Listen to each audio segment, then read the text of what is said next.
حبايبي الحلوين، عاملين ايه؟ يا رب تكونوا بخير. قبل ما نبدأ زي ما اتعودنا نصلي على النبي عليه افضل الصلاة والسلام، واعملوا لايك للفيديو ده وشير كتير علشان تشوفوا كل جديد عندنا. ويلا بينا نبدأ المسلسل. بيبدأ مسلسلنا مع واحدة اسمها وان، وهي شايلة بنتها الصغيرة بتسكتها، وبنلاقي الخدامين واقفين وبيقولوا ان شركة السيد دونج فلست. وفي مكان تاني بنشوف حفلة وفيها شباب وبنات بيرقصوا ويشربوا، وبيبقى معاهم بطلنا دونج وبيعرفهم ان المشاريب النهارده كلها على حسابه. وبيجي الويتر وبيقول له انه فيستو فاضيه، وبيجي لدونج مكالمه وبيطلع يجري، وبيروح المستشفى بيعرف ان اهله ابوه وامه ومراته ماتوا. وبيجي واحد بيعزيه وبيديله طفله صغيره وبنعرف انها بنته، وبياخدها ويروح بيلاقي البيت مقفول. وبيجي واحد اسمه شياو بيقول له لم حاجتك وامشي من هنا، فبيتخانقوا ودونج بينزل فيه ضرب. وبعدها بنلاقيه بيلف ببنته وملهوش مكان يروحه، وبيفكر انه يسيبها في الشارع ويمشي علشان مش هيقدر يتحمل مسؤوليتها، بس بيفتكر مراته وبيرجع للبنت تاني. وبتجيله مكالمة من واحدة صاحبته بتعزيه في أهله، وبتعرفه إنهم عارفين ظروفه، وبتطلب منه يعيش في بيتها ويراعي الكلب بتاعها علشان مسافرة. فما بيبقاش عاجبه الكلام، وبيلاقي الدنيا هتمطر، بيروح واخد بنته وماشي وبيروح بيتها، وبيقعد وبيبقى هيموت وينام، وبنته بتفضل تعيط، ما بيبقاش فاهم هي عايزة ايه. فبيلاقي الكلب ماسك بامبرز في بقه وبيديهوله وبيغير لها البامبرز وهو قرفان، بس برضه ما بتبطلش عياط ومش عارف عايزة ايه. فالكلب بيجيب له الببرونه وبيقوم يعمل لها رضعه، وبيجي يديها لها بترفض تاخدها، فبيدوقها وبيلاقيها سخنه نار. وبعد شويه بنلاقي دونج نايم على السرير وبنته جنبه عماله تلعب، بيقول لها ده انت متعبه، انا تعبت من اول يوم. وتاني يوم بيصحى وبيقوم يعمل لها رضعه، بيلاقي علبه اللبن خلصت، فبياخدها وبيروحوا السوبر ماركت يشتروا اللبن. وهم في السوبر ماركت بيشوف المحفظه، بيلاقي الفلوس اللي معاه مش هتقضي، وبيقابل واحده وجوزها كانوا مشتريين اسهم في شركاتهم وخسرت مع الشركه، وبيطالبوه بفلوسهم، وبيفضلوا يتخانقوا معاه، وبياخدوا محفظته بيلاقي معاه مبلغ صغير. وبتيجي واحده باين عليها انها غنيه اسمها شيان، وبنعرف انها بنت شياو، وبيشوفوها بيمشوا، وبتيجي وبتعرض على دونج فلوس مقابل انه يدخل معاها في علاقه، بس بيرفض وبيمشي، وما بيبقاش عارف يجيب فلوس منين. وبيقرر يبيع ساعته، وبيبيعها وبيشتري لها لبن وبامبرز. بس البنت على الكاشير بتقول له شكلك اول مره تشتري الحاجات دي، انت واخدها لمين؟ قال لها لبنتي ميان. قالت له الحاجات اللي انت واخدها دي لكبار السن مش للاطفال. وبعد كده بيروحوا البيت وبيفضل يلعبها، وبيلاقي الباب بيخبط بيفتح، فبيلاقي واحد مسك فيه وبيتخانق معاه، وبنعرف انه اخو مراته، وبيقول له ازاي وان ماتت. وبيتفاجئ انه معاه ميان، وبيدخل يشيلها ويلعبها، وبيسال دونج انت شكلك بقى عامل كده ليه؟ فبيقول له بعاني من اكتئاب ما بعد الولاده. فاخو مراته بيقول له علشان البنت قعدت معاك يومين، على كده بقى وان ليها الجنه علشان استحملت شهور الحمل والولاده. وبعد كده بيبقى عايز ياخد البنت يربيها هو، علشان دونج لما شركته فلست بقى مديون للناس. وبعد كده بنشوف دونج وهو شغال دليفري ومعاه بنته، وبيعرف ان في عيل بيغرق، فبينزل بنته في الارض وبينزل ينقذه، وبيطمن عليه، وامه بتيجي تشكره وبتديله فلوس زي مكافاه. وبعدين بقى بيبقى بيوصل اوردر في كافيه، وبياخد باله ان اصحاب الاوردر من الناس اللي شركه دونج مديونه ليهم، فبيلبس كمامه علشان ما يعرفوهوش، وبالفعل ما بيعرفوهوش. بس بتقابله شيار في الكافيه وبتشك فيه، وبتشد له الكمامه تقلعها له، وبتقول له هو انت؟ فاصحاب الاوردر بيجوا يتخانقوا معاه، وهي بتطلب منه يتجوزها وهي تديله فلوس ويحل مشكله شركته، فبيرفض. وبتاخد منه ميان وبيفضلوا يتخانقوا سوا، وبيضربهم وبياخد منها ميان، بس بتفضل تعيط جامد، فبياخدها للمستشفى يكشف عليها. وبنشوف دونج قاعد مستني الدكتور يخرج، والدكتور بيخرج يهزقه علشان مهمل في اكل البنت، وان اللي عندها ده بسبب سوء التغذيه. ودونج بيروح البيت هو وميان، وبيشغل فيديوهات ازاي يحضر رضعه، وبيتعلم ازاي يعملها، وبيعلمها الرضاعه وبيرضعها. وتاني يوم دونج بيروح شغله ومعاه ميان، وبنشوف في كافيه شياو ومعاه وانج، ودي تبقى عمة دونج، وبتقول له قد ايه دونج ده مغفل علشان صدق ان موت اهله كانت حادثه عاديه. وبيحصل فلاش باك وبنكتشف منه ان وانج هي اللي قتلت اهله، وبتتصل بشياو يشوف صرفه يداري الجثث، وبيدبروها كانها حادثه، وبيحطوهم في العربيه وبيولعوا فيهم. وفي الوقت ده دونج بيبقى معاه توصيل اوردر، وبيتفاجئ ان عمته وانج في وضع مخل مع شياو، فبيتخانق معاهم وبيضربوا بعض، وشياو ووانج بيمشوا ويسيبوه. وبعد شويه بنشوف دونج في بيته هو وبنته، وبيجي يو اخو مراته، ودونج بيحكي له اللي حصل، ويو عرفه انه حقق في موضوع حادثه العربيه ولقاه مدبر، وكمان العربيه كانت متوصله بجهاز تحكم عن بعد. فدونج بيشك على طول في شياو ووانج، وبيبقوا عايزين يبلغوا عنهم، وبيقولوا بس الادله مش كفايه. ودونج بيقول ان شياو داخل في مسابقه ماليه كبيره خلال الايام الجايه، ولازم ادفعه الثمن غالي. فيو بيقترح عليه ياخد ميان معاه الكام دول لحد ما الدنيا تستقر، فبيوافق. وبعدين دونج بيشتغل على نفسه وبيحاول يشوف اكتر اكتر من شغل على النت ويجمع اكبر قدر من الفلوس. وفي يوم بنلاقيه بيعرف يو انه بقى معاه 2 مليون وكده هيقدر يقدم في المسابقه الماليه اللي شياو مقدم فيها. وتاني يوم بيروحوا المسابقه وواحد من منظمين المسابقه ما بيبقاش عايز يدخل دونج بحجه ان مفيش مكان، ففي واحد بيخرج جري وبيعتذر انه هيمشي، فبيدخل دونج ويو مكانه. ولما بيدخلوا دونج بيتقابل هو وواحد من رجاله شياو اسمه لو وبيحاول ياخد اللقطه وبيفضل يقلل من دونج قدام الحضور ويقول له جاي تبيع اكل هنا ولا ايه؟ ورينا اللي معاك. ودونج بيقول له ريحه سنانك بشعه، ما غسلتهاش من ساعه ما اتولدت ولا ايه؟ فبيتحرج وبيمشي ويسيبهم، وكل واحد بيشتغل علشان يثبت كفاءته في المسابقه، واللي بيفوز هو دونج. والكل بيبقى مستغرب وبيحقد عليه، فبيطلبوا منه طلب وينفذوه له، فبيطلب انه يدخل تحدي مع شياو لمده 3 ايام. وبتنتهي المسابقه ودونج بيروح البيت وبيبقى يو وميان في البيت مستنيينه، وبنلاقيه جايب سلسله ذهب لميان. ويو بيساله ازاي يقدر يتحدى شياو وبيعرفوا ان ثروته معديه 3 مليار وان اللي معاهم يا دوبك 3 مليون. فدونج بيقول له ما تقلقش انا مرتب له خطه محترمه. وفي تاني يوم بنشوف دونج وهو قاعد في كافيه هو وميان وبيبقى مستني صاحبته سو، وبتيجي تقابله وبيطلب منها تساعده في مواجهه شياو. في الاول بتبقى قلقانه بس شياو بيطمنها وبتوافق. اما بقى عند شياو ووانج بيبقوا بيخططوا ازاي يدمروا دونج، وسو وشياو بيطلب من وانج تنشر على النت تسوق سمعه سو علشان اسهم شغلهم تنزل، وبالفعل بتعمل كده. وفي الوقت ده بيبقى دونج عامل اجتماع هو وسو، وبتدخل السكرتيره بتاعه سو بتقول لها ان في اخبار مش كويسه منشوره على النت باسمها، وده بيخلي اسهم شركتها تخسر، وبتبقى قاعده قلقانه ان كل شويه تخسر اكتر. فدونج بيطمنها وبيعمل حاجه على التليفون واللابتوب، وفجاه بيرتفع الاسهم تاني. وشياو ووانج بيبقوا هيتجننوا لان شركه سو كمان بتفوز بجائزه الانجاز التكنولوجي. وفي الوقت ده سو بتفتح لايف وبتنكر كل الكلام اللي اتقال عليها، وبتقول ان شغل شركتها فاز بجائزه الانجاز التكنولوجي. ودونج بيكمل اللايف وبيعتذر للناس عن كل اللي حصل والاشاعات اللي انتشرت، وبيعرفهم ان دي مجرد لعبه من شياو لتسويق سمعه شركتهم. وبيلاقوا كومنتات كتير على اللايف بتشكر في منتجات شركتهم. اما بقى عند شياو ودونج بيبقوا هيتجلطوا علشان اسهم سو ارتفعت تاني، وبيجيله فون بينهي كل التعاقدات مع شركته، وبيقول لوانج انا كده فلست. وبيجوا الشرطه يقبضوا عليه هو ووانج بتهمه القتل، وشيان بتحلف انها لازم تنتقم من دونج وسو على اللي عملوه في ابوها. ونرجع بقى عند سو ودونج بتبقى بتشكره علشان ساعدها انها تسترجع اسهم شركتها، وبيعرفها ان ميان هي سبب رزقه، فبتشيلها وبتفضل تلعبها. وفي تاني يوم بنشوف سو جابت غويشه ذهب لميان، فدونج بيشكرها وبيقول لها كده كتير، فبتقول له لسه هديتك انت، وبتديله مفتاح فبيسالها بتاع ايه؟ قالت له استرديت لك مفتاح الفيلا بتاعت عيلتك هديه مني ليك، وكمان رجعت لك اسهم شركتك وتقدر تديرها تاني من بكره. وبيجي يو وسو بتقول لدونج مش تعرفنا؟ قال لها يو صهري، وتعرفوا على بعض وبيبقوا معجبين ببعض. وبعد شويه بيروحوا البيت والخدامه بتحط ميان في سريرها وبتسيبها وتخرج، وبتدخل شيان وهي متنكره وبتخطف ميان. وبعدها بيدخل دونج وسو ويو وما بيلاقوش ميان في سريرها، وسو بتنادي على الخدامه تسالها على ميان، بتقول لها انها دخلتها وخرجت. فسو بتفتح كاميرات المراقبه وبتلاقي اللي خطفتها مخبيه وشها على الكاميرات،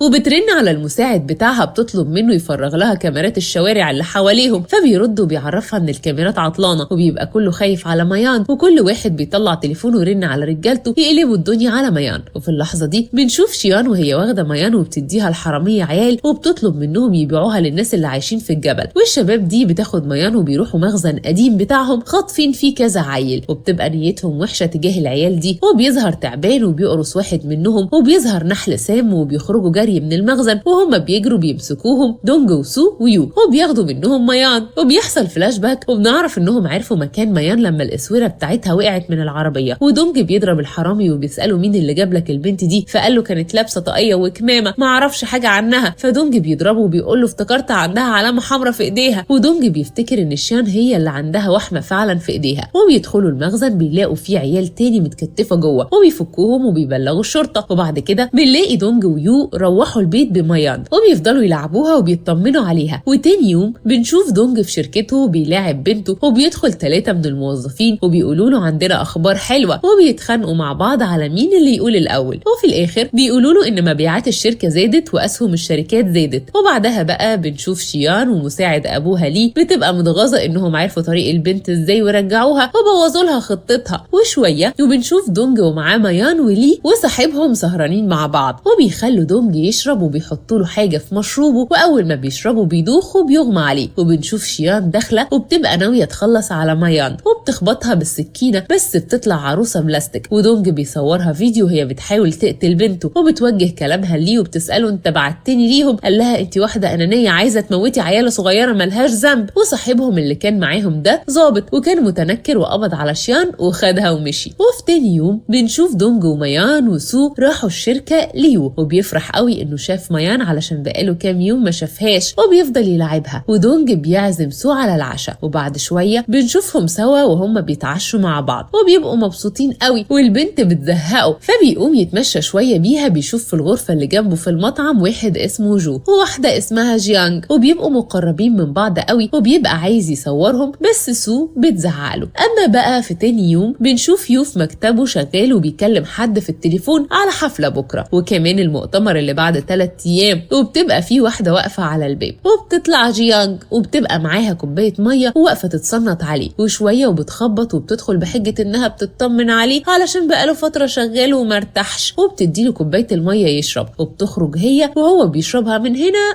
وبيتقلب ينام من هنا. وبتدخل جيانج ليو تاني وبتقول انت السبب اني اعاملك بالقسوه دي، وبتطلع فلاشه وبتنقل كل اللي على الليب على الفلاشه. وفي تاني يوم بيبقى فيه مؤتمر كبير عن الذكاء الاصطناعي، وبيروحوا كلهم يو ودونج وسو وميان، ويفضلوا يلعبوا ويهزروا مع ميان. وسو بتبقى لابسه هيلز ورجليها بتتلوي وبتبقى هتقع، فبتمسك في يو فبيطمن عليها انها كويسه. وبيدخلوا المؤتمر ويو بيطلع على المنصه وبيشرح مشروعه والتجربه بتاعته، والمشرفين بيتهموه بالنصب لان كل المعلومات اللي قالها دي مش جديده ومتسجله عندهم باسم حد تاني. وبنلاقي كل واحد بيقوم يقول حاجه، اللي يتهمه بالاحتيال واللي يتهمه بالكذب واللي يتهمه بالسرقه. وبيظهر جو وبيقول البيانات دي بتاعتي انا وانت اللي سارقها مني. فيو بيثبت للكل انه كذاب لما بيساله في البيانات وما بيعرفش يرد. وبتقوم سو بتدافع عن يو، بتيجي جيانج وبتحكي للموجودين ان يو هو اللي اجبرها على سرقه بيانات جو علشان يقدمها باسمه، لا وكمان ايه عذبها وحرق ايديها عشان ترضى تجيب له البيانات. فسو بتقول لها الجرح اللي في ايدك ده مكياج، وبتدلق على ايديها ميه وبتشمر الكم، وبالفعل بتلاقي مفيش اي اثر نهائي لجروح، وكده بيتثبت قدام الكل انهم كدابين. ويو بيحكي لما كانت داخله عليه بالميه وحاطه فيها منوم، هو اصلا كان حاسس بغدر منها وطلب منها تجيب له منديل ورمى الميه وما شربهاش. وبيخرج يو وسو ودونج وميان وبيفضلوا يسالوا يو ازاي عارف كل ده، وكمان عارف انها ناويه تاذيه ازاي. فبيقول لهم حيلكم عليا، كل دي اسئله، هيبقى اسئله بره واسئله جوه، يلا بينا نعزمكم على الغدا. وبتيجي جيانج من وراهم في ايديها حجر وعايزه تضرب بيه يو، بس في اخر لحظه سو بتلمحها وبتفاديه وبتاخد الخبط على دماغها وبيقوم عليها مباشره. ويو بيخبط جيانج بالرجل يوقعها في الارض، وبيشيل سو بيودوها المستشفى. وبعد شويه بنشوف سو في المستشفى وبتبتدي تفوق وبيطمنوا عليها، ويو بيفضل يهزقها على الحركه اللي عملتها دي وانها تاخد الضربه بداله. ودونج بيطمن عليها وبيحس كده ان وجوده هو وبنته مش مرغوب، فبيخللهم الجو وبيستأذن ويمشي. وبعد ما بيمشي سو بتعترف ليو انها معجبه بيه وبتساله عن مشاعره ناحيتها، فبيبقى محروج مش عارف يتكلم، وكمان متفاجئ من جرأتها اللي اول مره تظهر دي. وبعدين بيبقى بالليل بنشوف دونج ويو في البيت وعمالين يلعبوا ميان لحد ما بيدخلوا ينيموها وبيتسحبوا وبيخرجوا يشربوا كاسين مع بعض. ودونج بيحكي ليو ان ميان بقت كل حياته، وبيطلب منه يوعده ان لو حصل له حاجه يعتبر ان ميان بنته. فيو بيقول له ليه بتقول الكلام ده، هي اصلا بنتي من غير حاجه. وبيجي لدونج مكالمه بيعرف منها ان شياو خرج من السجن، فبيتصدم من الخبر جدا وبيقلق منه لا يعمل مشاكل تاني. وبعدها بقى بنشوف شياو لما خرج من السجن واقف على البحر، وبيروح له جو وبيطمن عليه وبيفضل يتمحلس له علشان يفضل جنبه. وبيحكي لشياو على اللي دونج عمله في بنته شيان، انه حبسها بتهمه الشروع في قتل. فشياو بيقول له هو اتجرأ وقرب لبنتي انا هقتله. فجو بيساله عايز تعرف ازاي تقضي عليه، وبيتفقوا على خطه يدمروا بيها دونج سوا. وفي الوقت ده بنشوف دونج بيدخل البيت وبياخد ميان من الخدامه وبيطمن عليها وعلى اكلها وبياخدها يلعبوا لحد ما بيناموا. وتاني يوم الصبح بنشوف دونج بيلبس ومنيم ميان على السرير وبيفضل يلعبها وبيودعها انه هيمشي على الشغل، وبينادي الخدامه تخلي بالها منها. وبيجيله اتصال ان في حالات تسمم كتير من منتجاته، فبيقول وديهم للمستشفى. وبيجي يمشي ميان بتشبط فيه فبيبقى هيسيبها برضه. فيو بيقول له خلاص انا هاجي معاك واجيبها معانا. وبيروحوا هما الثلاثه وبيوصلوا الشركه، وبيعرف دونج ان في 28 حاله عندهم تسمم. فدونج بيقول له ان كلهم يتعالجوا على حساب الشركه، والسكرتير بتاعه بيقول له انه طلع سبب التسمم ده وجود ملين في اللبن. وكمان كل الشركات انهت التعاقدات معاهم، وبيوري له فيديو على النت الناس بتشتمه وبتدعي عليه بسبب اللي حصل لهم وحصل لعيالهم، فبيقرر يشوف الناس اللي ما اتصابتش دي. وبعدها بقى بنشوف شياو بيقبض الشخص اللي شاف الملين في الحليب، فبيديله فلوس وتذكرة طيران علشان يسافر ويمشي من البلد خالص. هو بيروح دونج لأوضة الكاميرات وبيبقى عايز يشوف الكاميرات، فبيقولوا له انها كانت متعطلة، وبيسألهم في حد قدم استقالته فجأة. قالوا له ان في واحد قال انه مسافر لعيلته وقدم استقالته، فبيطلب منهم يشوف صورته. اما بقى عند شياو وجو بيجي لهم اتصال وبيعرفوا ان الراجل بتاعهم لسه ما سافرش، فجو بيروح له وبيخانقوا علشان لسه ما سافرش بره البلد. فبيعرف منه ان عربيته باظت وموتوسيكله باظ وما بقاش عارف يتحرك يروح في حته. فجو بيقول له انا هساعدك وهشوف لك مكان تستخبى فيه يومين 3 كده لحد ما الدنيا تهدى خالص. فبيوافق. وبنرجع بقى عند دونج ويو وميان وبيبقوا بيتمشوا عمالين يفكروا سوا هيجيبوا الشخص اللي قدم استقالته فجأة من الشغل ده ازاي. وفجأة وهم ماشيين بيقابلهم ناس وبيعرفوا ان دونج هو صاحب شركة الأغذية اللي ابنهم اتسمم بسببها، فبيتخانقوا معاه وبيحدفوه بحاجة في وشه. فبيلف دونج بسرعة قبل ما تخبط في ميان، ويو بيزعق لهم. وبنتفاجئ بان الشرطة جت تقبض على دونج علشان هو مدير الشركة اللي الناس اتسممت منها، واهل العيال اللي اتسمموا بتطلب من الشرطة تحكم عليه بالإعدام وتقتله كمان. فيو بيقول للشرطة مش لسه الموضوع بيتحقق فيه، لما تثبتوا عليه التهمة بقبضوا عليه. فدونج بيسكته وبيقول له لازم اروح معاهم، اللي حصل مش سهل، كل اللي انا عايزه منك تخلي بالك من ميان وتهتم بالاكل بتاعها، هي ما بتاخدش غير نوع واحد من اللبن ما ينفعش تغيره، وكمان غير لها الحفاضة على طول علشان بتعمل لها التهابات، وكمان ما تنساش تختبر سخونية اللبن على ايدك قبل ما تديها الرضعة علشان ما تحرقهاش، وكمان هي بتحب انها تسمع قصص قبل النوم. وبيفضل يوصيه عليها ويقول له هي بتحب ايه وبتكره ايه. وبعد ما بيخلص بيطلب منه يمشي عشان مش عايز بنته تشوفه وهما بيعتقلوه. وبيمشي يو هو وميان، وبنشوف شياو مستخبي في جنب كده وبيقول انا هخليك تدوق من نفس الكاس اللي انا دقته وتشوف ايام السجن عامله ازاي. اما بقى عند يو بيبقى واقف بميان مستني سو، وبتيجي سو بتقول له معقوله سافر يوم يحصل كل المشاكل دي، وبتقول له ان الموضوع فيه لغز ولازم يتقابلوا مع اهالي العيال اللي اتسممت. وبيروحوا فعلا هما الاثنين المستشفى يقابلوا عيل منهم، فبتفضل تخانقهم انهم السبب، وبتقع ازازه المحلول ويو بيشوفها بيلاقي ريحتها كحول خالص، وبيعرفهم ان الكحول لو دخل الجسم عن طريق الدم بيوقف عضله القلب مباشره. وبيفضل يسالها شويه اسئله، وبعدها بيروح يشوف كاميرات المراقبه وبيظهر واحد متنكر في زي دكتور ومداري وشه. وبيخرج هو وسو بيطمنوا انهم لما يقدموا الادله للشرطه دونج هيطلع براءه وهيعرفوا يمسكوا الجاني. فبيقول لها الاهم من ده لازم نعرف مين اللي ضاف الملين من الشركه نفسها، وواحد بيعدي من جنبه بيشك فيه فبيجري وراه وبيمسكه، وبيعرف ان هو ده اللي استقال من الشركه. ويو بيهدده لو ما قالش مين اللي طلب منه يعمل كده هيقتله، فبيقول له خلاص هحكي لك على كل حاجه. وبيحكي له ان اللي متفق معاه على كده واحد اسمه شياو والمساعد بتاعه اسمه جو، وكانوا بيدوا له فلوس، وبيعترف له انه ما عملش كده الا لما اتاكد ان الماده اللي هيضيفها بتعمل اسهال وترجيع بس مش بتسمم. وبيعتذر لهم وبيطلب منهم يسامحوه، وانه عمل كده بس عشان خاطر ابنه عنده سرطان في الدم ومحتاج فلوس يعالجه. فيو بيعرفه انه لو عايز يفضل مع ابنه العمر كله لازم يتعاون معاهم والا هيتسجن، فبيوافق. وبعد كده بنشوف شياو وجو ماشيين بالعربيه والشرطه وراهم عايزه تقبض عليهم، وجو بيقول لشياو لازم نهرب. قال له ادي اخره افكارك الزباله، كان ايه اللي سمعني كلامك يا مغفل انت. وبيفضلوا يلفوا بالعربيه بس في الاخر الشرطه بتمسكهم وبتقبض عليهم. وبعد فتره دونج بياخد افراج وبيلاقي يو وسو وميان مستنيينه، وبيحييهم وبيشكرهم على شطارتهم دي وانهم قدروا بسرعه يلاقوا دليل براءته، وهو فرحان معاهم وهم فرحانين بيه. وبيقولوا له ما نقدرش نتاخر عليك ابدا، وبكده تكون كل مشاكلهم اتحلت وهيعيشوا حياتهم بسعاده. وهنا بقى خلص مسلسلنا. سلام.